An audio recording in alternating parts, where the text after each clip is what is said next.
All right. Everybody doing good? Okay. So last week we talked about mainly the origins of civilization in the Americas, when we talked about the Native Americans moving down into North America, on in through Middle America to South America, and all the questions and possibilities surrounding that. And then we really explored Spanish Empire and how Spain came in to mainly Middle America first, Mexico, and of course after Christopher Columbus had come in and found what he still thought to his dying day was India, or Asia really, but he called them Indians because he thought he was in India, Asia, but he was not. Then the Spanish came in, they controlled, they ruled, they were kind of the strong empire at the time, but now we're going to talk kind of about a transition and how England becomes the world empire and England shapes North America. So titled the lecture, England and its American Colonies, because the balance of power shifts. And the balance of power shifts really in 1588 with the defeat of the Spanish Armada. So Spain has built up this huge military power, built up this huge naval power, and now England defeats it. And then part of this is that England is in competition with the Spanish Empire, and of course the French and the Netherlands are there, but really it becomes Spain and England, and ultimately England is going to be the one who wins out. So 4 big questions that we need to consider. Why did England colonize North America? How did the colonies develop differently? How did English settlers and indigenous peoples respond to one another? And why did English North America become so powerful? Because we need to understand the cause and effect of colonial expansion, how it happened, and what ultimately led to the power of England coming full force. So, why did England come to America? And kind of some points right here: God, glory, gold, land, power. First of all, it's economic. They need trade. So in England, there's this concept called mercantilism. And they have the idea that if you're going to be a strong economic power, you need access to resources, and you need to be able to control those resources. You're going to trade and build a trade connection within your own empire. And at one point, the British Empire, England, it said on that empire the sun never set, because it had multiple colonies throughout the world. India was a British colony, Australia a British colony, and North America. And so they need land, they need natural resources, they need agricultural profits. Because what we're dealing with here is an island nation, talking about England. They're on their own, kind of, yes, they're in Europe, but there's the English Channel separating them from the rest of Europe. And there's more people per square mile in England than there are in any other European country, because it's an island and they're compacted. So they need to branch out. They don't have the natural resources they need to sustain their empire, and so they need to gain more territory. Then there is the religious aspect of all this. Now, the Spanish come in, they come in to conquer and also to convert. And this is Spain being a primarily Catholic country, much more Catholic than even France, although France is a predominantly Catholic country at this point. And then England is Catholic, but oh wait, something happens What happens is the Protestant Reformation. And Henry VIII comes to power, and he kind of dissolves the rule of the Catholic Church because he is unable to divorce his wife, Catherine of Aragon. So he's going to say, we're going to establish our own church. It's going to be Protestant, yes, still slightly Catholic, still wholly Catholic, nearly. But it's going to be Protestant because something has taken place in Europe. It's called the Protestant Reformation, and it started with a German monk named Martin Luther and swept through Germany and that part of Europe, and it got into England. But the Protestant Reformation that takes place in England is a little bit different than the Protestant Reformation that takes place across Europe. All of it's a little different somewhere. What happens here is Henry VIII decides to make a divorce from the Catholic Church, but he doesn't realize that when he does that, there are going to be other sects, S-E-C-T-S's, that come off of his form of Protestantism, and part of that will be the Puritans. The Puritans want to purify the Anglican Church. That is their goal. We'll talk about the Puritans. So they're coming over, the Puritans primarily, and then the Separatists that even branch off from the Puritans, and they're finding religious refuge. So this economic, it's religious, it's political. They're in competition with Spain, France, and the Dutch, and they want to expand their power. So they want to move, so that's why they came into the Americas. But England before colonization, I already mentioned kind of the Protestant Reformation. You need to know what's going on there in England. You have a religious conflict. Ultimately, you'll have this back and forth of we have a Protestant king and we have a Catholic king. Back and forth until you have Oliver Cromwell, the Lord Protector, that establishes kind of a parliamentary, puritanical rule over England. Then you have the growth of commerce. They need these goods, so they need to expand into new territory.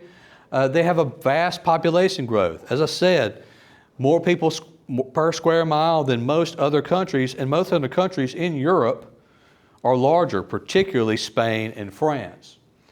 There's political conflict, there's civil war going on, there's conflict between the monarchy and the parliament.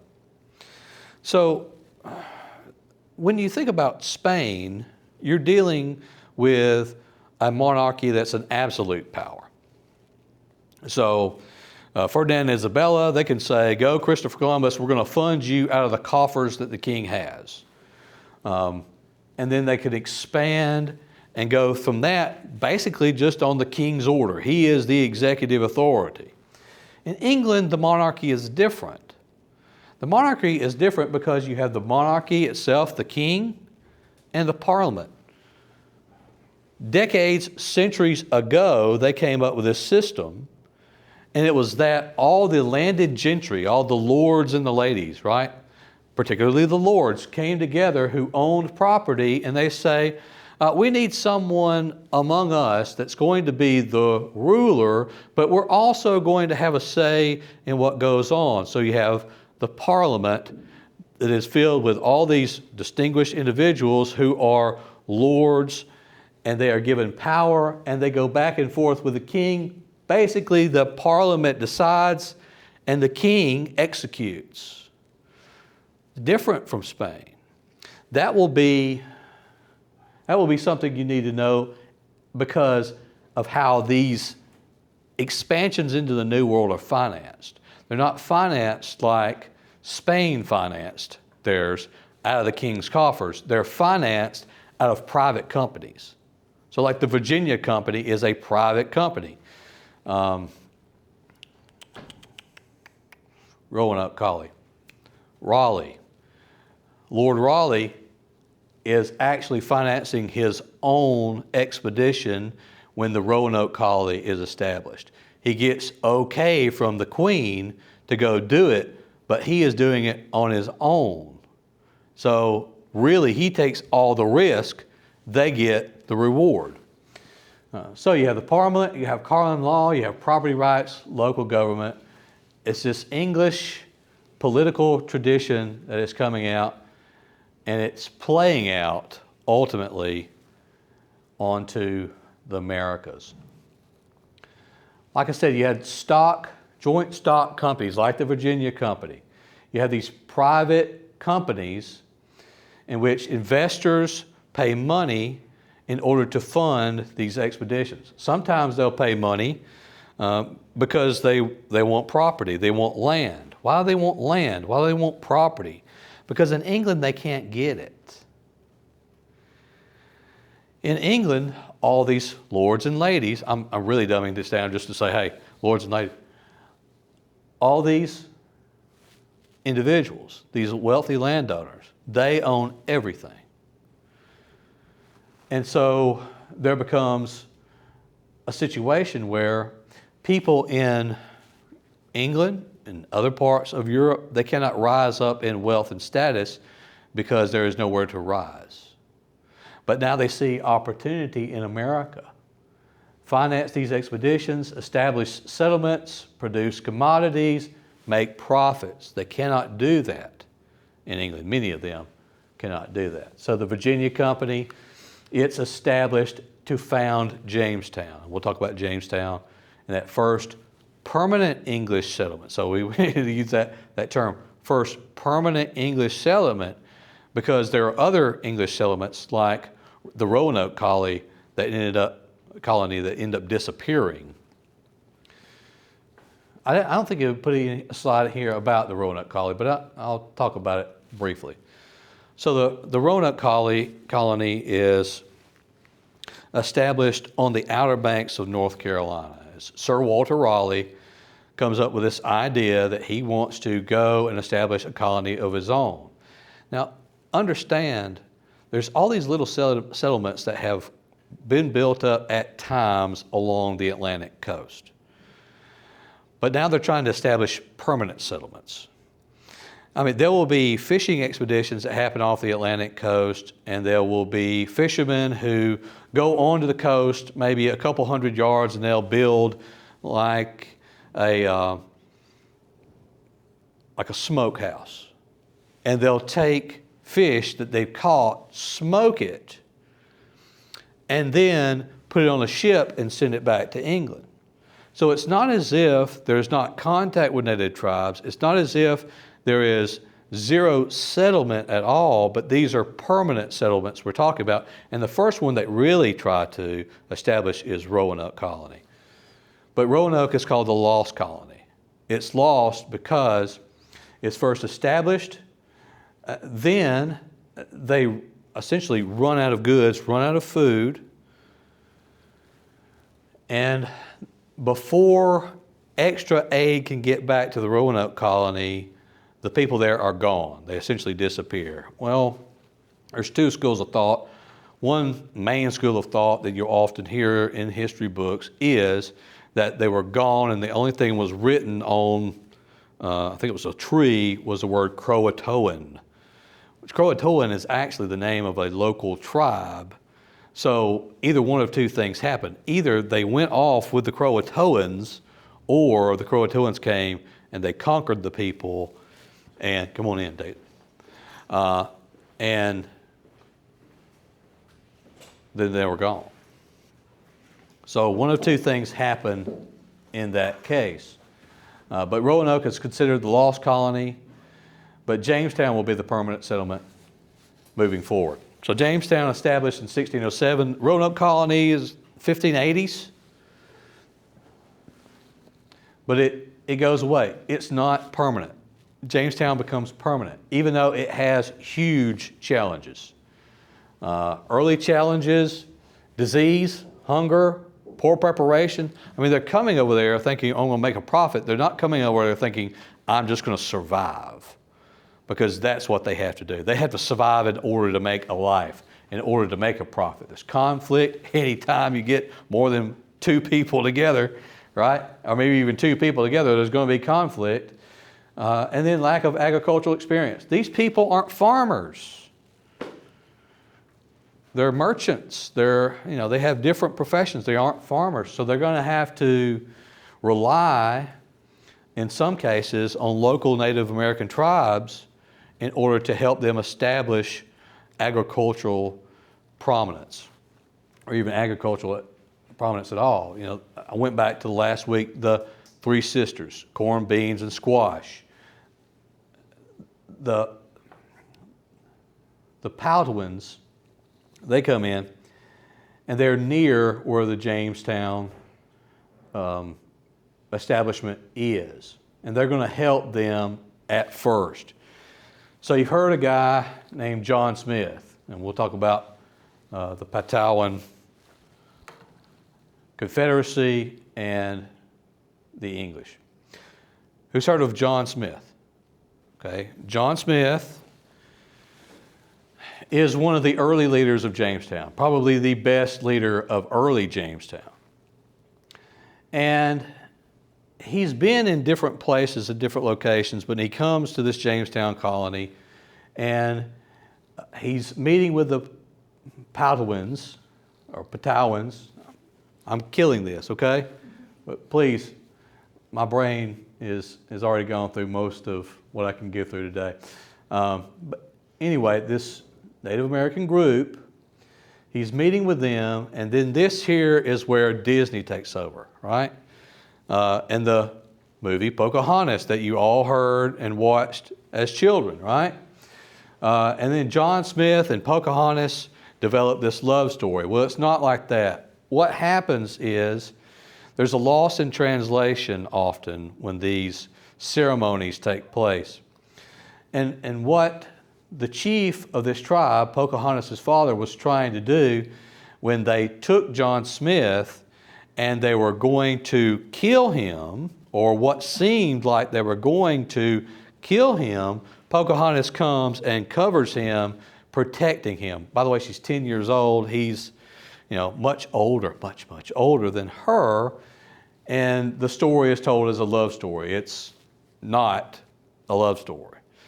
What was actually most likely happening is this was part of a ritual within the tribe saying that you're going to become one of our warriors now. You're going to be on our side. You're going to work for us, with us.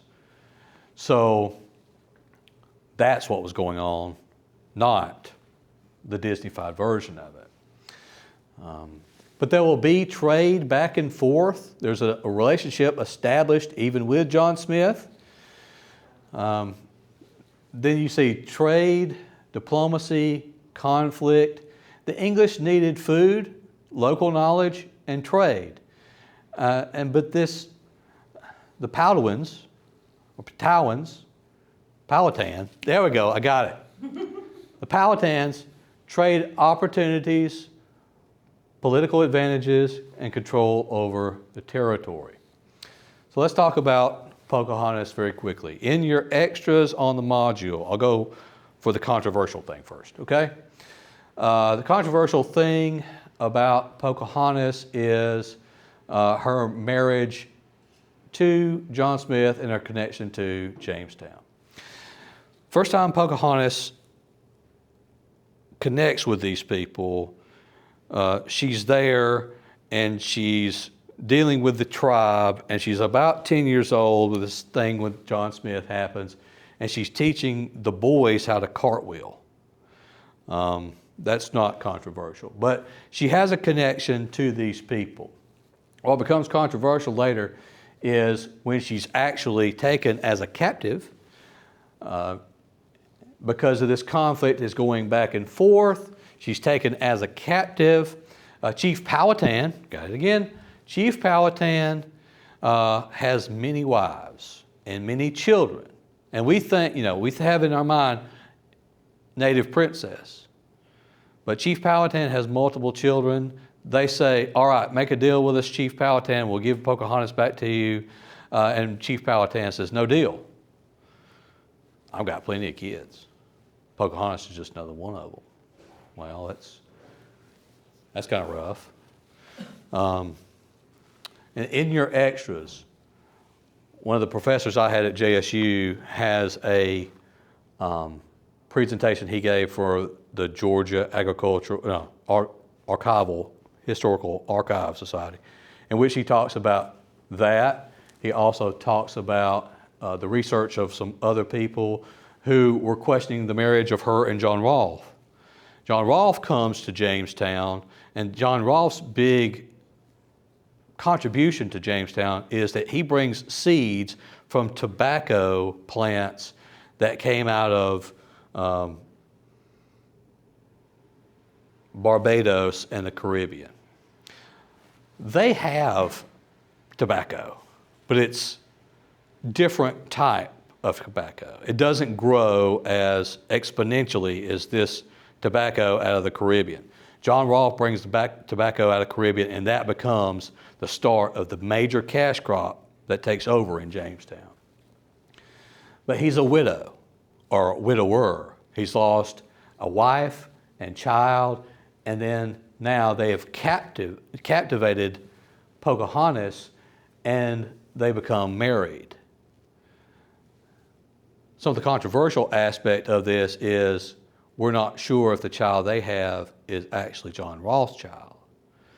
Because typically when you name your child, you name him after the father. She names him Thomas. By the way, that's the name of the governor of Jamestown. So there could be some controversial nature right there. I won't ask you to remember all that, okay? That is some research that other people have done. Just know that's out there. But to say that, history is not Disney. It's a lot messier than Walt would like. But she becomes a very familiar figure. She converts to Christianity. She wants to learn the way she dresses English. And her and John Rolfe and that son that they have will go to England, and she will die in England. She will die in England of a lung infection because, again, we're dealing with native people who go into a different territory and do not have immunity to the diseases that are found there. And she dies there. John Rolfe and the son actually do come back later on and continue to work in Jamestown. Jamestown will go down, kind of to speak, when the Bacon Rebellion happens later in this timeline. So, any questions at this point? Okay. So the starving time happens. Supplies run out. There's conflict with the native people, the Powhatans, and they run out of food. There is evidence that the Powhatans do later on have a little bit of pity and come give them some food, but there's food shortages, there's disease, there's conflict, there's poor planning, weak agricultural production. During the starving time, there is even archaeological evidence of cannibalism. So they did get to the point where they ate each other. I tell you that because it's in your book. I tell you that because it's reality of the situation. There was dire straits in Jamestown during this time. But this is before John Rolfe really shows up. And he shows up with tobacco, and from there, they plant it everywhere. There's not a place they don't plant it. In fact, this is what really gets the economic boom going and puts pressure on the people ultimately that will lead. We'll talk about, Berkeley later on, Governor Berkeley, who is the source that kind of sparks the Bacon Rebellion because they need more land. They want to clear more land, and these native peoples are in their mind in the way. So they've got to clear out more land, plant more tobacco, make more money because, again, this is an economic venture. So it changes. Tobacco changes the land, the labor, the wealth. They begin to have export profits, more demand for land, more demand for labor, plantation agriculture, population growth. Because when you find a cash crop, by the way, this is the answer to one of your quiz questions, in Virginia, the cash crop is tobacco, okay? All right, so they plant this tobacco, they need more land to do so, and they need labor. Because tobacco is a labor-intensive crop. My grandmother is from North Carolina, and she grew up on the edge of a tobacco farm, huge tobacco farm. And I remember seeing it for the first time going back when I was a kid, and how they would just turn a golden color when they were ready for harvest. And they put them up in smoke houses and all the agricultural process. It's labor intensive. She grew up working in tobacco fields. Winston-Salem, North Carolina, named after the cigarette company. Why? Because they planted tobacco there. All right. But then you have also this indigenous disposition, labor exploitation, social inequality, and the expansion of slavery. There's so much of a need for labor, and even the Virginia Company and other companies, they have this idea and this practice they do at first. It's called indentured servitude. So someone could say, okay, for a period of 5 years, I'm going to sign a contract. You pay for my voyage over to the New World. I'm going to sign a contract, and I will work a laborious job, hoping that at the end of that contract period, I'm still alive, number one, and number two, then I could go out and build a life for myself, buy land, and be like those people back in England making good money. It happens for some people, but for a large majority of people, it does not happen. Indentured servants are treated poorly. They are beaten, whipped, and all these things happen to them. There was an account one time I read that one woman had received 500 lashes and she was an indentured servant. So how does someone even survive that? A lot of people did not survive those things. So they treated very poorly. But at the end of that contract period, they have the promise of being released. When slavery comes, that's not the case. When slavery takes place, they have no end of the rainbow like the indentured servant does. Even though at times they're treated equally the same. The House of Burgesses comes around, and this is really the first self-government of Virginia. Now what's happening here is an establishment of kind of a representative government, although it doesn't include everyone, okay? Again, these are the large landowners in Virginia coming together and putting together this legislative body, and they're going to make the decisions. Not everyone could participate. It was those who had the financial means to do so and the ability. But it is showing that there's opportunity here. So imagine people back in England who know they will never be part of Parliament. But there's just a possibility of an opportunity that I could come over to America and I could gain enough wealth and land that I could become part of the governing class. So it's opportunity, it's a motive, it's an incentive. By the way, it's set up by the Virginia Company. And it's a great way to sell it. Come on over to America. You can be part of the House of Burgesses and be part of this modern democracy that is being put together. By the way, it's women, enslaved people, indigenous people, and many others were excluded. So slavery takes root because you have a labor shortage, because the early labor is maybe indentured servants, European laborers, and then enslaved Africans happen over time. After the Bacon Rebellion, they turned more to chattel slavery, or what we think about of slavery taking place and what we see of it in the Americas and what will later on lead to the American Civil War. It takes root more so in the South, and we'll talk about the differences in the colonies, but it takes place more so in the South. Take a guess as to why it takes place more in the South. Because of the Tobacco? That's part of it. Expand that thought. Better environment to grow things. Yes. Agriculture, yes. So, tobacco, rice, indigo, all these are labor-intensive ways of growing or crops, okay? They're very labor-intensive.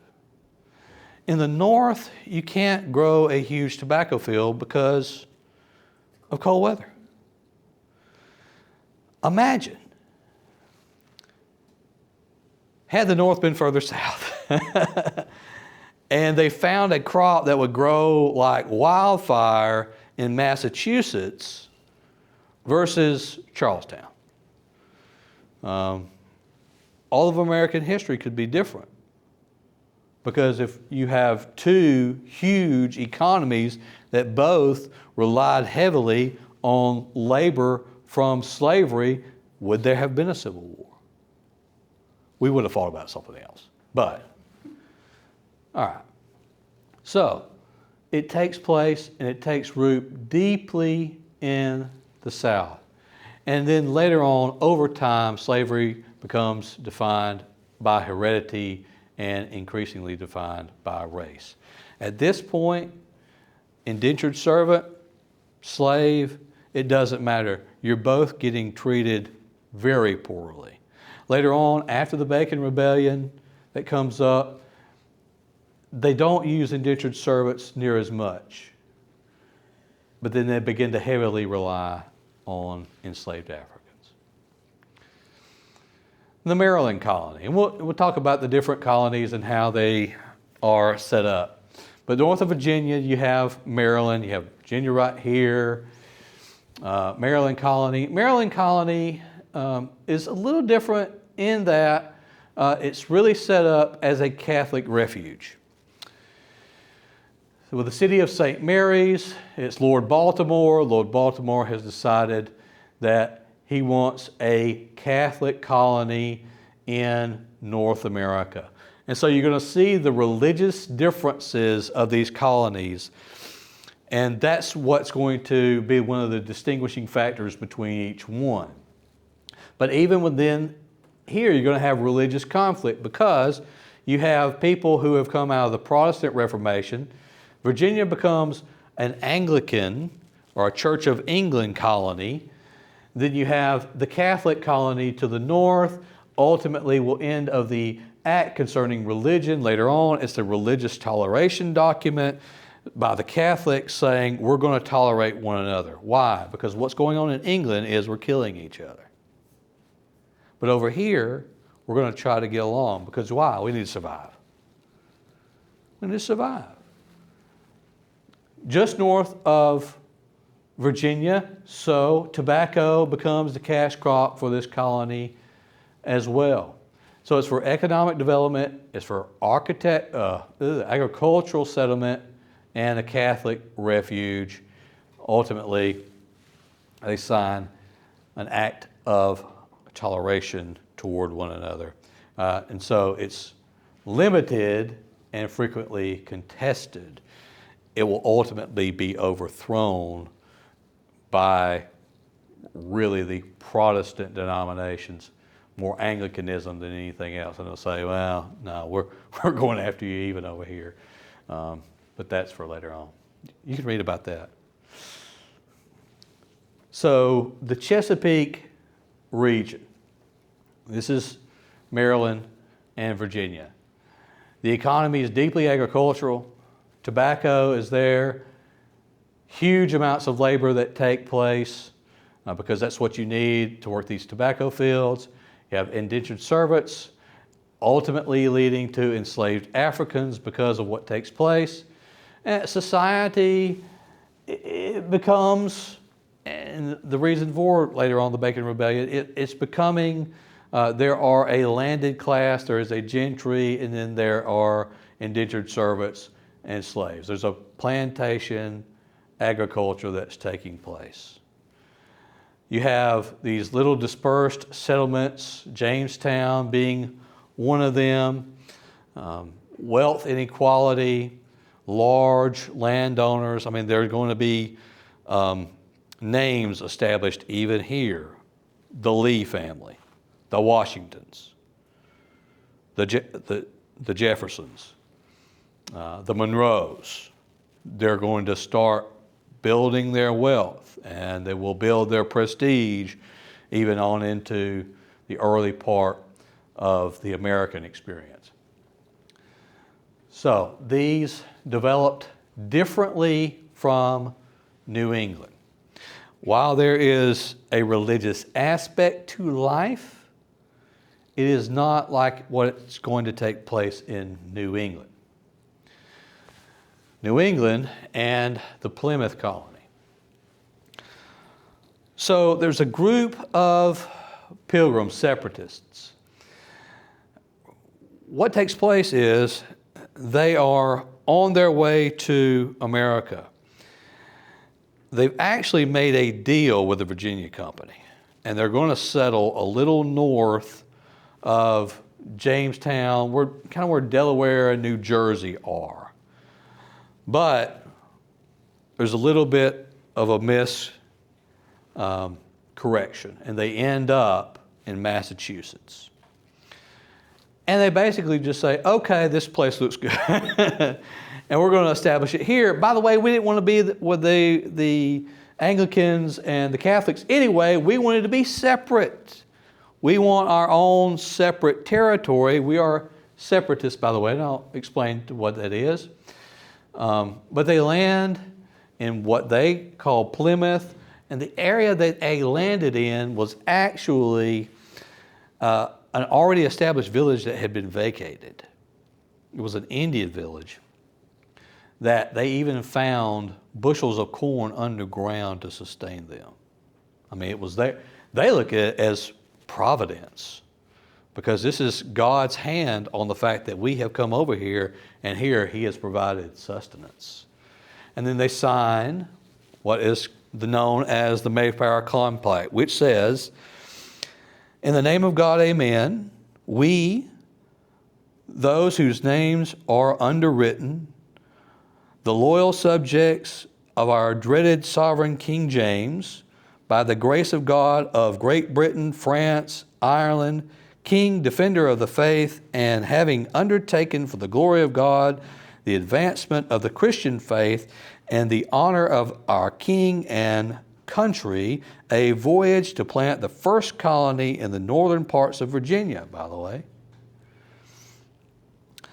"do by these present solemnly and mutually in the presence of God and one another covenant and combine ourselves together into a civil body politic for our better order of preservation and the furtherance of the ends therefore said, and by the virtue thereof do enact, constitute, and fame such just and equal laws, ordinances, acts, constitutions, and officers from time to time as shall be thought most to meet and convene for the good general assembly of the colony, unto which we promise all due submission and ordinance."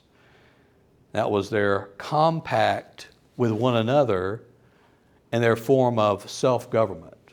I mean, it's really not much. I mean, you don't need a full constitution to say we're going to work with one another and the hand of God is on this. So, farming, they don't know how to farm.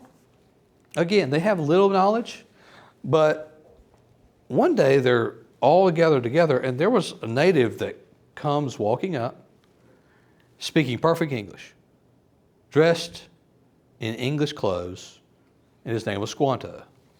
And Squanto had been captured, and he had already gone into Europe and had come back, and he was actually coming back to the village that was vacated because he knew that there were people there. But once he got there, he realized these aren't the people that I was looking for.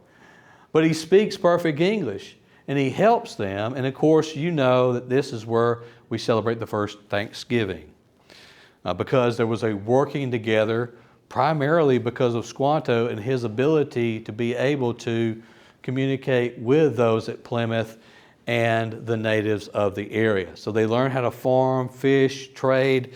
They learn that as they're farming, one of the things Squanto taught them is when they fish and they clean the fish, well, then you plant them in the field next to the crops for fertilizer.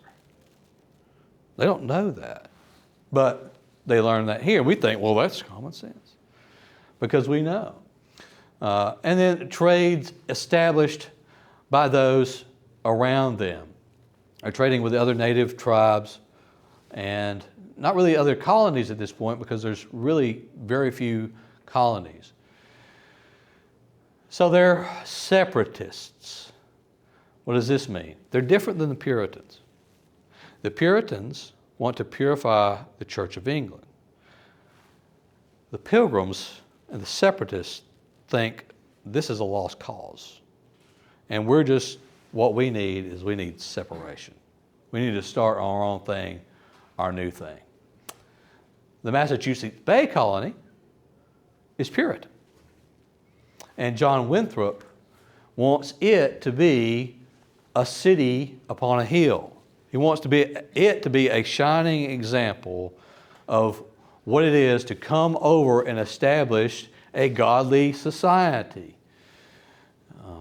And the characteristics is that this town is a town-centered community. So they're building around the main areas. They have family migration. In Jamestown, you don't have families till later on. It's men and boys that come over at first because they need laborers. The New England colonies, they're coming all as a family. And this is going to cause a population boom because there's not much else to do other than, well, fill in the blank. All right, so family migration is coming, agriculture, religious discipline. John Winthrop has rules that these people are going to follow. Those rules will come up when we talk about Roger Williams and Anne Hutchinson. Those rules are the rules that they are defying in the eyes of John Winthrop and those of the Puritan colony. All due disclosure, I guess, at this point. I come from a very religious background, meaning that I got my education in seminary. I learned about the Protestant Reformation and the Puritans. The Puritans, I think at times they have good intentions, but they become rough later on. They become a little rough here, but they still have a standard, and they're trying to do what they think is good. They didn't want to necessarily escape. They wanted to come over here, and they wanted to say, this is how it can be done. When you purify the Church of England and you live in a godly society, this is the example for you in England. So it doesn't take long for someone to kind of push back against Winthrop and the Puritans. This always freaked me out when I was in school because that's my dad's name, Roger Williams. And somebody's like, oh, okay, that's my dad. No, it's not my dad. It was an old Puritan, all right, or someone that was somewhat puritanical. And by the way, he starts the First Baptist Church in America. I'm a Baptist. It's kind of crazy, okay? So it's hit me all different ways when I learned about it. But Roger Williams, he comes over and he's going to really kind of fill a pastorate. They have a clergyman that's sick. He comes over. But once he comes over and he sees what Winthrop is doing and what the colony has turned into, he goes, this is a little much. This melding of state and church is something that I'm not comfortable with. So he wants to press upon them religious liberty, the separation of church and state. That will be kind of a Baptist tenet moving forward. It even begins somewhat here with Roger Williams. And then fairer relations with the indigenous people. He thinks they're being treated cruelly by those who are the Puritans. And so he becomes kind of a religious dissenter. He's a separatist. So they had the Puritans and the Pilgrims, and then the Pilgrims being separatists, but Williams becomes kind of the separatist of the separatists, and he starts his own congregation and founds Rhode Island, and then the town of Providence, and becomes the First Baptist pastor in the First Baptist Church of Providence. And why they name it Providence? Because that's a kind of a God doctrine. Speaking of providence, is speaking of God's hand upon this activity, God's providence over what is taking place. So that's where Providence, Rhode Island gets its understanding and name from. It doesn't go into detail, yes, but I did study Baptist history. Roger Williams will begin to question even other things like baptism, and ultimately he's no longer a Baptist later on in his life. He just becomes more and more separated in his ideas moving forward. So he's an interesting figure. Another interesting figure is Anne Hutchinson. Hutchinson defies Winthrop and the Puritan Society, stating that women can also have religious authority. Kinda. Right now, in this point, men are only perceived as to be ministers. Not only men are only perceived to be ministers, but those who can only receive divine revelation. The Puritans are Reformed. They really don't believe that divine revelation is given by inspiration of God directly to the individual. They think that it comes through God's Word. Therefore, to say that God gives you a divine revelation outside of the Word of God would to them be anathema, meaning this is wrong. This is blasphemy. And so they really charge Hutchinson with two ideas. She says she gets divine revelation from God. Well, she can't get that. Another thing that they charge her for and with is this idea that,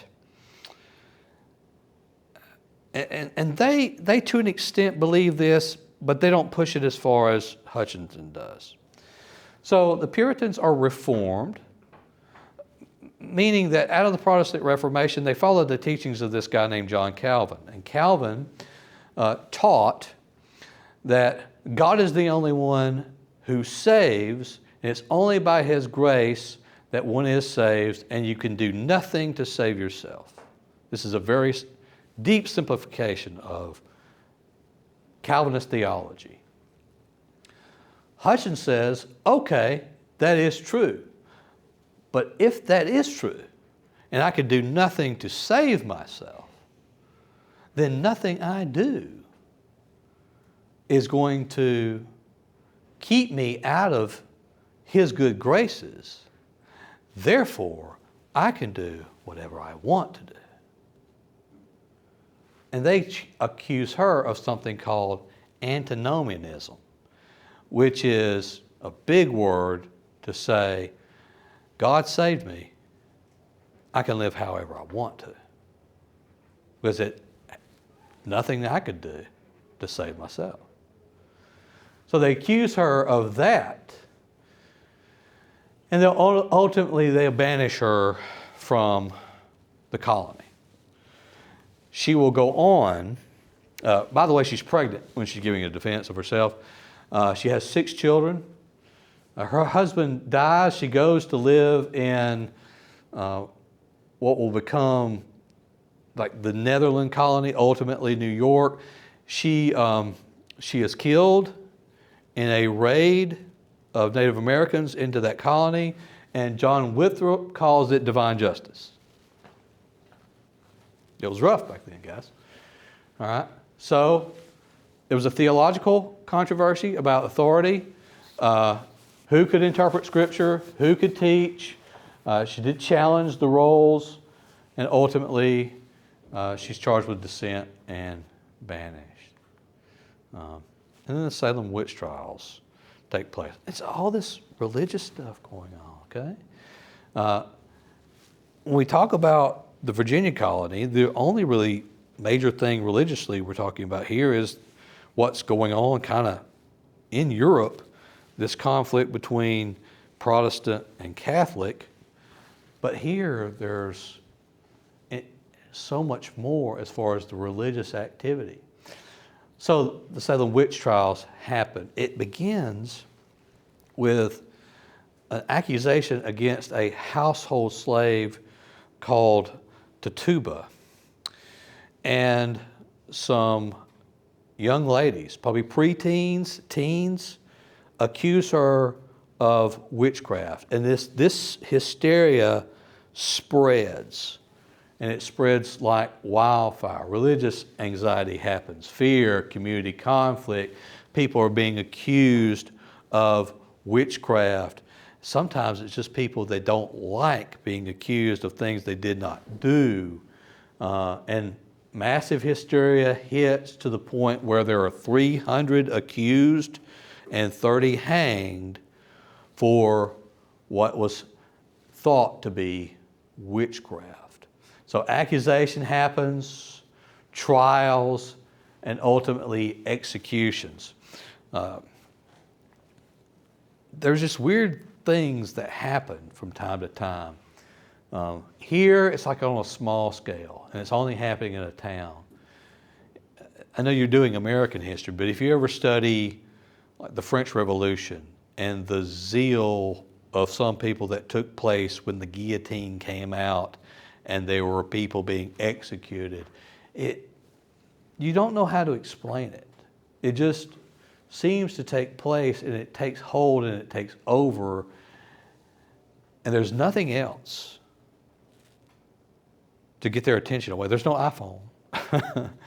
There's nothing else going on, and they become fixated on this, and it turns out to be a very devastating thing.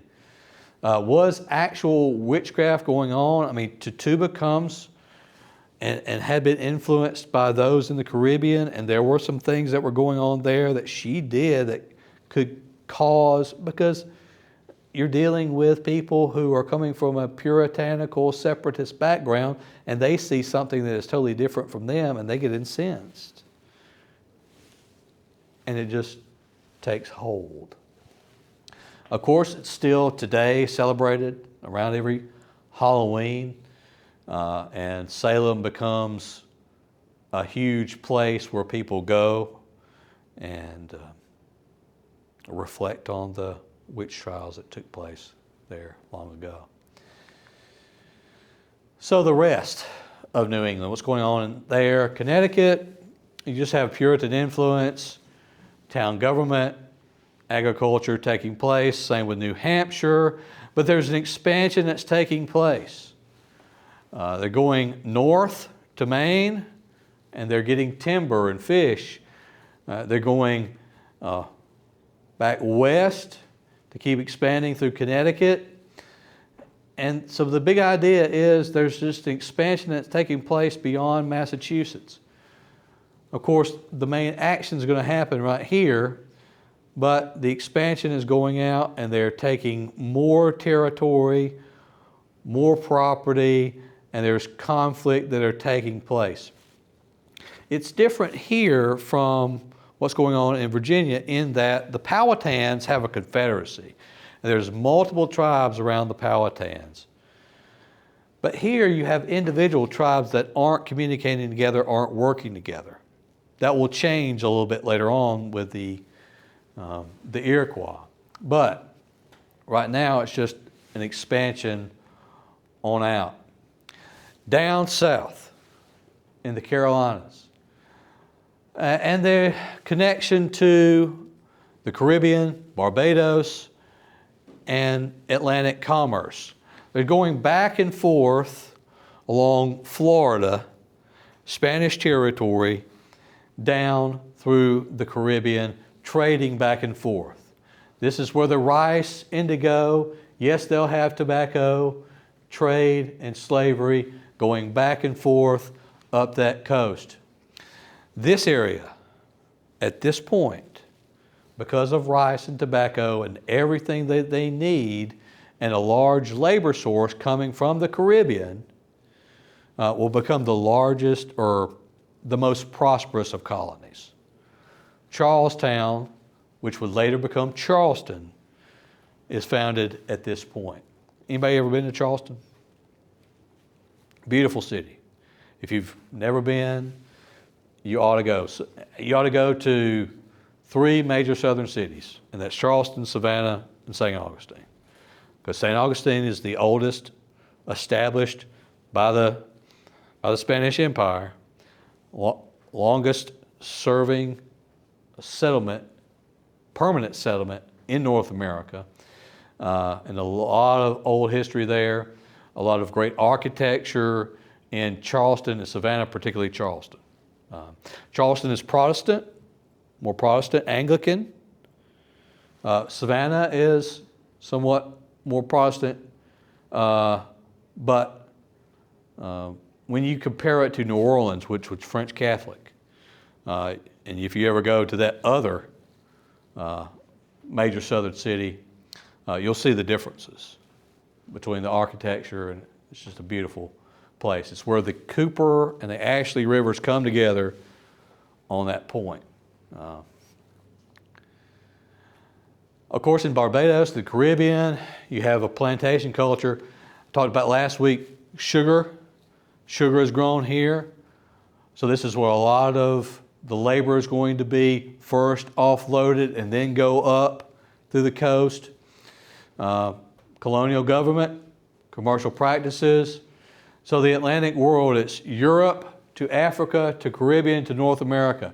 There's a huge swath going down from Europe down to Africa, trading goods, yes, trading slaves, picking up slaves, taking them to Caribbean to North America. And then they're taking all the goods back to the home country. Because this is mercantilism. This is the capitalist system, to use that term, that they have established. Then you'll have these middle colonies that we don't talk about near as much. You know, really, Virginia gets a lot of play because of Jamestown. Plymouth and the Massachusetts Bay Colony get a lot of play because of the hysteria and the religious zeal that takes place there. But the middle colonies, they're Dutch, they're Netherlands. And they'll be wiped out by the English later on, by the way. But they settle there in what will later become New York. And they'll buy this property, New Amsterdam, on the island of Manhattan from the Indians. Again, the Indians have very little understanding of property, whereas the Europeans do. So ultimately the English seize the colony, they change it from New Amsterdam to New York, and they'll be in control, and no longer will the Dutch be in control. But the Dutch play a vital role in that there are more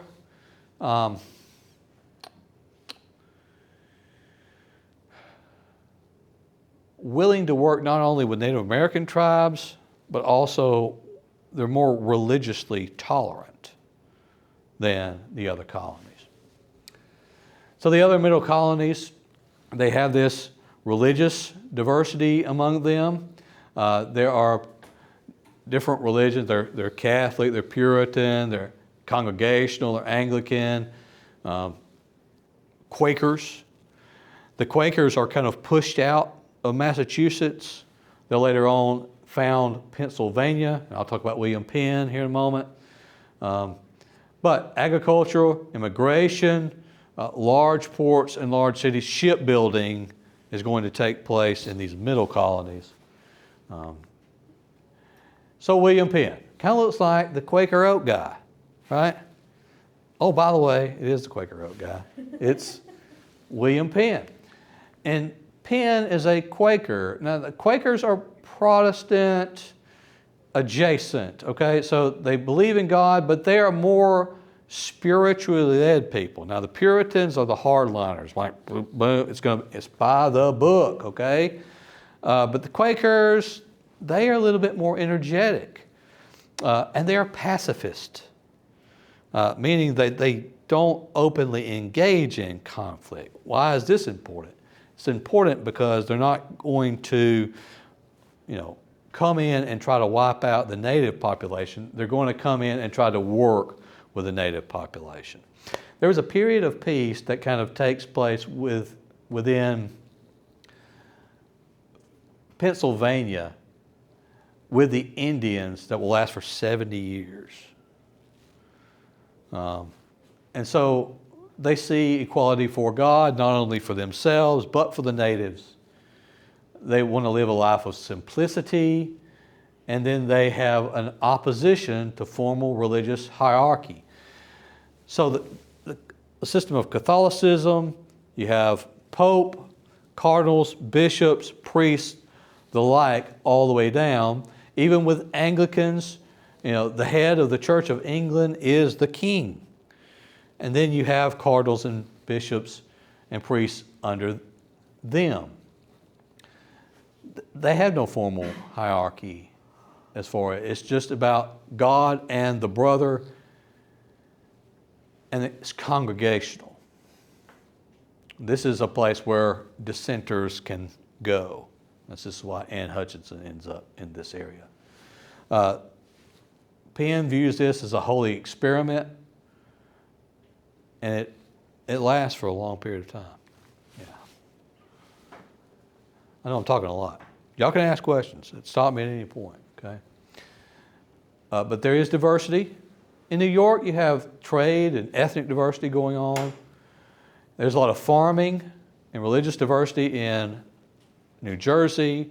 Pennsylvania, you have the Quakers, immigration, agriculture, Delaware, the Dutch, the Swedish, English influence, and then ultimately the diversity becomes economic and a cultural advantage. They play a role, and they're going to play a very special role in the founding of a nation, particularly with this guy named Benjamin Franklin, when we'll get to him. And he's a very interesting character. But not as much in the early stages because they get developed a little later. Then you have Georgia. And Georgia is established by really a want of James Oglethorpe and the British government to an extent, but they want to see it as, yes, an establishment, but a buffer between the Spanish Empire and them. Spanish Empire, they still own Florida, and they have established St. Augustine, so they have a stronghold in that area. So they want to establish Georgia as a buffer between the two, and it becomes the last colony. Georgia, it's kind of just mainly the coastal part of Georgia, which all of these is really the coastal part, but particularly in the case of Georgia, you have Savannah being kind of the top of it all, and then you have the islands, Brunswick, and those streaming down the coast of coastal Georgia. The indigenous peoples and these English colonists. So there's two peoples, two systems, but one contested land. They're going back and forth and they're trading with one another, but then at times there is warfare. There are alliances, there are times of peace in which there is an ability to trade between the two. But then there are times where there's amazing amounts of conflict. And one of those conflicts happens during the Bacon Rebellion. Now, that's not Nathaniel Bacon. That's just a picture of a Native American of the time holding a musket. By the way, they weren't shooting people with bows and arrows. They were shooting people with real weapons. Early on, the French are are the first ones who began to trade with the Native Americans and trade firearms to them. They do it during this fever rush in Europe for beaver pelts. The beaver pelt becomes a state of fashion in Europe because here's this animal that lives in a cold environment and lives in water. So we have water repellent fabrics today. They did not. The only water repellent fabric they could buy was beaver pelt. It was naturally water repellent and warm. So they loved that.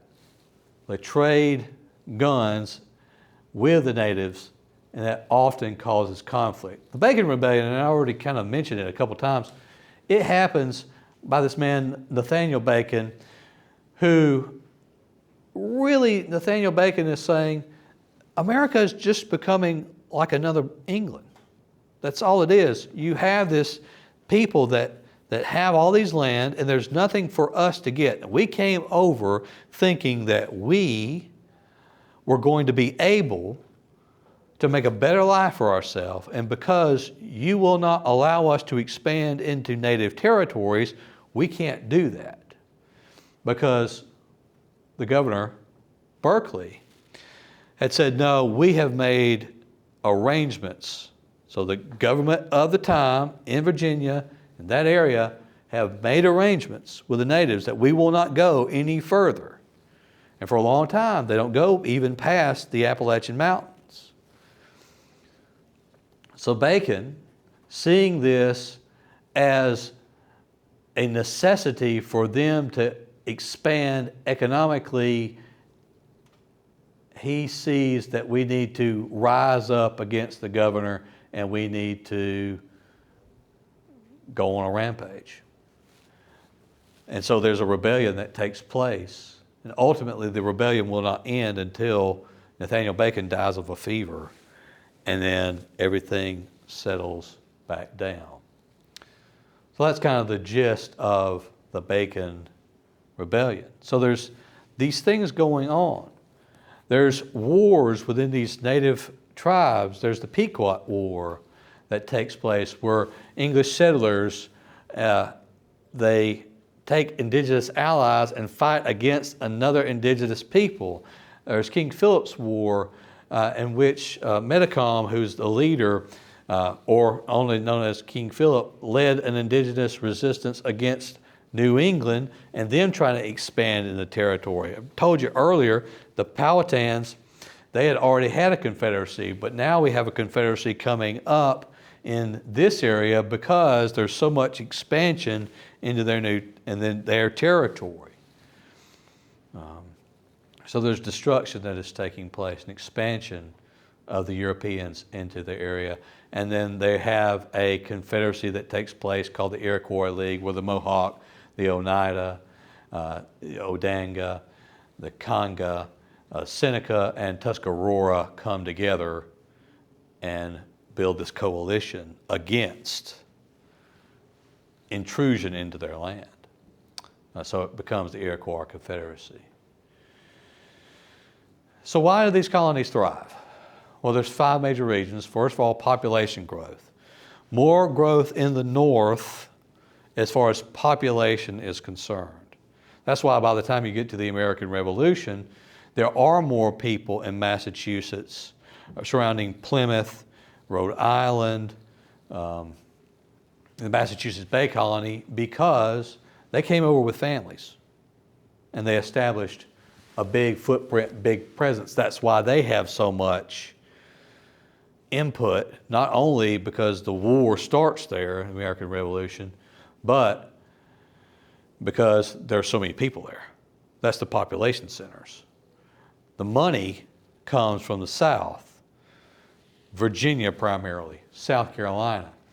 There's economic opportunities. There's this opportunity to come over and to make a life for yourself and to build wealth and prosperity. There is plenty of natural resources. There's land, there's forests, there's rivers. There's not these things in Britain, not to the excess there is in America. And then you have the political institutions, governments and assemblies that come up, like the House of Burgesses, like those established there in the New England colonies. There's opportunity to actually get involved politically, whereas back in England they don't. And then the Atlantic commerce that takes place, that great circle again, Europe to Africa, to the Caribbean, to North America, and back to Europe. And the population just explodes because you have all these things there for them to prosper. And once they get past the starving time, once they get past the main portion, well, then they're open to expand once they survive. But there's some paradoxes here. There is liberty, but who's the liberty for? Not all people in the Americas are going to experience liberty. There's self-government, but for whom? Because not all people are going to be able to be involved in government. There's religious opportunity, but yet there is still persecution, and there are rules to follow, particularly under those who are the Puritans and the back and forth between the Protestants and the Catholics as to religious persecution. There's economic opportunity.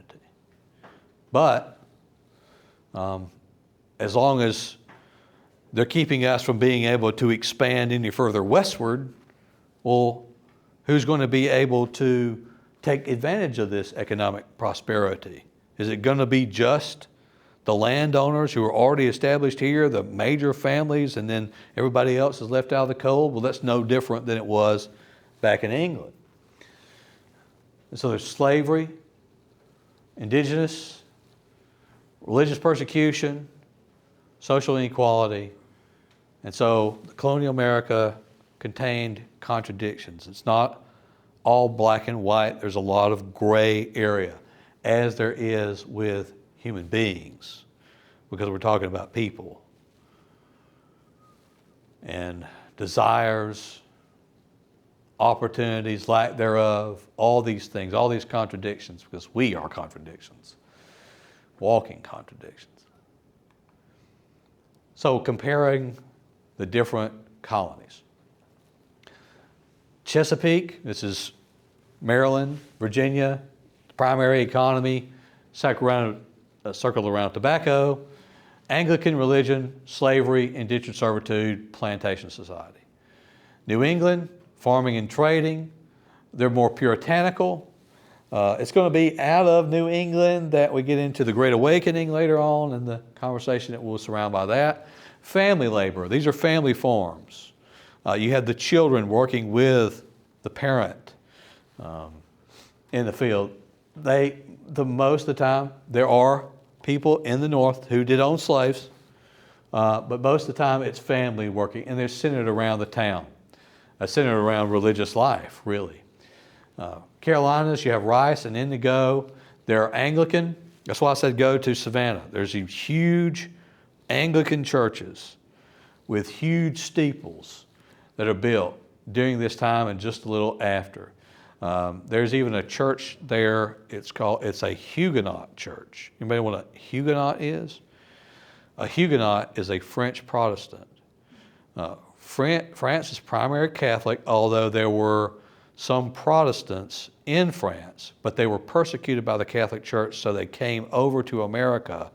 These are the Huguenots, and they came on over there, and they established some churches. But that's the only one I know of in America that's still standing. It's the French Huguenot Church, but it's a plantation culture. Right up from, I think, up the Ashley, yes, because the Cooper comes down, the Ashley goes that way, because they come down together in Charleston. There is the plantation called the Magnolia Plantation, and out behind there are rice fields that still stand, and you can take a boat tour. I know this is like, why would you go to a plantation and take any kind of tour? Because I'm a history weirdo, okay? I get it, but going out and seeing where these people worked, where they lived, You get a sense of the reality of this. Middle colonies, grain and trade, wheat. That's what happens in Pennsylvania. This is why William Penn's the cream of wheat guy, right? Or not cream of wheat. He's the Quaker oat guy. Cream of wheat, it's Uncle, I can't remember. All right, so they have wheat there. This is what their economy is around. It's diverse religious, it's mixed labor, some slave, but mostly it's family labor too. But there's a diversity within society. Then Georgia, down there by its lonesome. Don't know why it's not. Georgia and South Carolina just need to get together. All the Carolinas, Georgia. But agriculture, diverse religion, increased slavery, because the further south you go, it seems that the more slave labor that is instilled. And the society, it's southern. And when you go there are definite differences in dialect and accents, even to this day.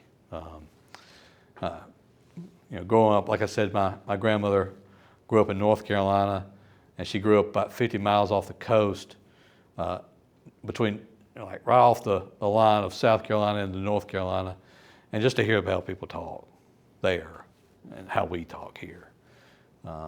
But there, back in those days, because our accents have slowly but surely all become Midwestern. Not Southern anymore. All right, so what do I want you to take away from this? And after this slide, I'm done, okay? You can go home.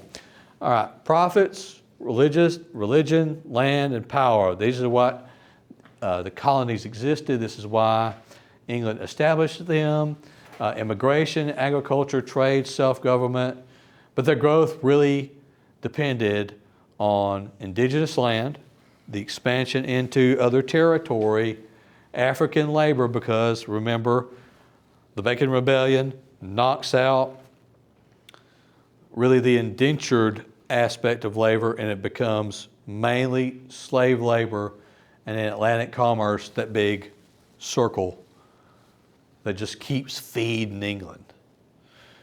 And that big circle that keeps feeding England is going to end up costing them, because that's what's going to happen when we go, oh, they're the one reaping all the benefit. We want some of that. Okay? All right, any questions, ideas, thoughts? Yes, ma'am. For the assignment, if you do have one, is the Pocahontas thing going to be based off of the Disney movie or like the real life? There's no major need to know the full story of Pocahontas. That's just for your education and benefit. The only major assignment I might have would be, like I think I told you on the first class, and it's probably going to be a bonus assignment, and have you listen to some podcasts from some guys of Britain talk about the American Revolution and just on that. Discussion this time, I actually had the discussion question for this week. Was the success of England's colonies primarily a result of opportunity, geography, political institutions, or exploration? Tell me what you think. You could give me just the craziest opinion ever, and I'm probably going to go, oh, okay, that sounds fun. Sometimes I've had students over the years, they just say something crazy. I'm like, I like that. That's out there, but give me something close, okay? Yes. I feel like it's a little bit of everything. It's kind of like each piece of the puzzle. Without opportunity, you would never be able to get the land. Yeah. You have to be in the right place to do what you need to do. Yeah. You can't get along with each other, have like some type of government. It's just not going to work. Yeah. Well, pop in that module and tell me what you think when it's open. And then when you do, give me a little bit more than just one or two lines. Give me some meat, okay? And so this week, I'll open the module tomorrow. I'll post this lecture with it. My slides will be on it. The book, yes, there is some reading, and the book did change. I put an announcement out there. Now there's a digital book that you can access. I'm not going to emphasize the book near as much moving forward as the lecture and our discussion here, okay? So it'll be a little bit easier for you. Okay. All right. Thank y'all. Y'all have a good night.